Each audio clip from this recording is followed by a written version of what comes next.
You see, the banking system in general is falling apart. And it's falling apart predictably so because it's always been a Ponzi scheme. The banking contagion continues to unfold as UBS agreed to buy Credit Suisse, but the Swiss bank isn't in the clear yet. First Republic shares were halted during their morning tumble as First Republic plots a stock sale, and US Bancorp, USB, jetted higher on an upgrade. The FDIC secured a deal to sell most of Signature Bank assets, and central banks team up to enhance US dollar liquidity. Charles Hoskinson didn't mince words about the banking industry as a whole, calling it a Ponzi scheme that has to be stopped. In a short rant, the Cardano founder told a story of when Credit Suisse denied him a banking relationship as a CEO of Ethereum, calling it risky. The tables have completely turned, and Credit Suisse is all but done as it accepted a $3.25 billion government-driven sale to UBS Group AG. Hoskinson believes this is just the beginning of a public turnaround from banks and that the people are waking up to the real nature of their Ponzi scheme operation. Let's listen to what Charles has to say. Things that seem permanent and stable, they change quickly. And it's something that people don't want to admit, but then after the fact, they say, oh, well, that was obvious. When I was still the CEO of Ethereum many years ago, in a past life, I tried to get a Credit Suisse account when we were in Switzerland, because, it's 2014, and the Credit Suisse people said, oh, well, it's too dangerous. Well, crypto, we couldn't possibly consider. It would be so unstable and so terrible, and we have a reputation to protect. We're here for the long term. We've been here for over 150 years, and we couldn't embrace this crypto thing. And lo and behold, who's buying Credit Suisse? UBS, only if the Swiss government bails them out. You have this business where you take other people's money and then you use that to multiply and create money out of thin air, give it to people all around the world, and then you make windfall profits from it until people get a little shaky, in which case you socialize your losses and give those losses to society. And this is what's happened for years in the banking industry. We've witnessed the US dollar lose more than 95% of its value over the last 100 years. We've witnessed the last 3 years alone, the supply of money in the United States double. We've witnessed so much evil, just reprehensible behavior by the banking industry. The escape valve has been cryptocurrencies. It gives us the ability to go into the digital space and take money to the next level, put people back in charge, embrace full reserve, all this type of stuff. And you know what's happened? The governments are coming in saying crypto caused this problem, not the trillions of dollars of money printing, not the fractional reserve banking system, but crypto caused this problem, not the rampant corruption, not the nepotism, not the U.S. warfare culture that we've had, 9 countries over the last 23 years, $15 trillion in wars. None of that has anything to do with it. Not shutting down the entire world for COVID.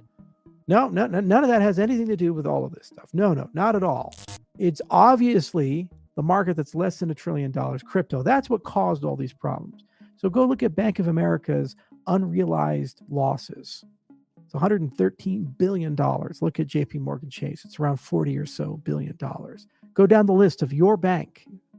Google your bank unrealized losses. Take a look where that sits. And you realize how quickly a bank run can occur. You realize how quickly things can change just like that. And the powers that be, they try to look for a scapegoat and blame that and say, well, this person's responsible. We're not. We're the solution. We've been cleaning up the mess and trying to get rid of the contagion that is fractional reserve banking. It's just that simple. You cannot base a system on a lie, on a fantasy, and then expect that system to be stable.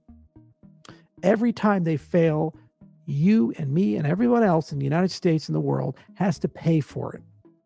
And every time they succeed on our backs, they get the money. And then they use that financial power to buy up media and to buy up politicians to convince you that somehow they're virtuous and moral.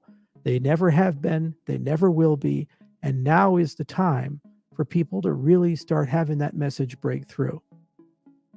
We're going to live in a world where these banks don't exist in this format anymore, because you know what? The solution to this upcoming banking crisis that's happening is too big to fail plus, plus, plus. The same group of people, ironically the same, Janet Yellen and these others, who told us that 2008 will never happen again, we fixed the problem, are going to lead us to a series of bank bailouts and consolidation and backroom deals that are going to make these too big to fail banks 5 times bigger. We're running out of money to socialize these losses. We don't have it anymore. Just look at the debt.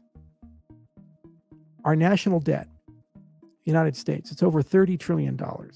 What happens when that goes to 10%, which it's heading towards? That's more money than we spend on our military times 3, the biggest, most powerful military in the world, just to service the interest rate on the debt. How can we afford that? We can't.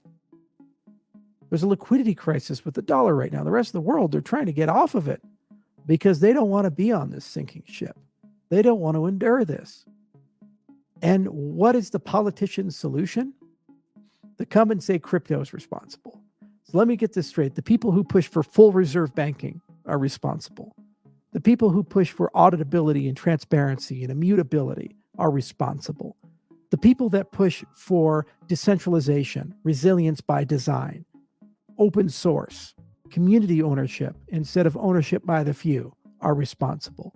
The people who push for you being your own bank and owning your own money and having control over your own assets, not some bureaucrat or banker, are responsible. Not the people that can start unlimited wars, print unlimited money, shut down the government arbitrarily whenever they want to, and then give your money to their friends. I'm sorry, we're too far gone. We know too much. The internet's out now. We can talk to each other. We can communicate with each other. And the reality is that this fractional reserve banking system is on its last leg. It's not going to last. It will not survive another 20, 30, 40 years. It's not stable. We have to take back our money. I tell you what scares the government. Got these T-bills, 3-month expiry. U.S. government's behind it.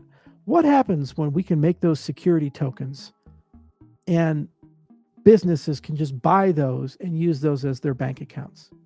And markets are sufficiently liquid that they can instantly convert and make payments with them. How will the U.S. government argue that that's not safe? That their own debt is not safe? You have full custody and full control over it, and you can settle all your business accounting with it, you do payroll with it. Why would I, as a business, want to put my money in a bank that the FDIC only insures $250,000 and hope to God that I don't lose my deposits, that pays 0% interest or 0.1%, when I can go buy T-bills and treat them like a bank account and be able to pay people in that? And that's what security tokens give you. That's coming. The are they going to do? To watch the full video, check out the link in the description. What do you think of Charles's thoughts here? Do you think this is the end of banks? Leave a comment. If you found value in the content, please consider donating to our small channel by clicking the thanks button below. That's it for today, guys. Thanks for watching, and we'll see you in the next one.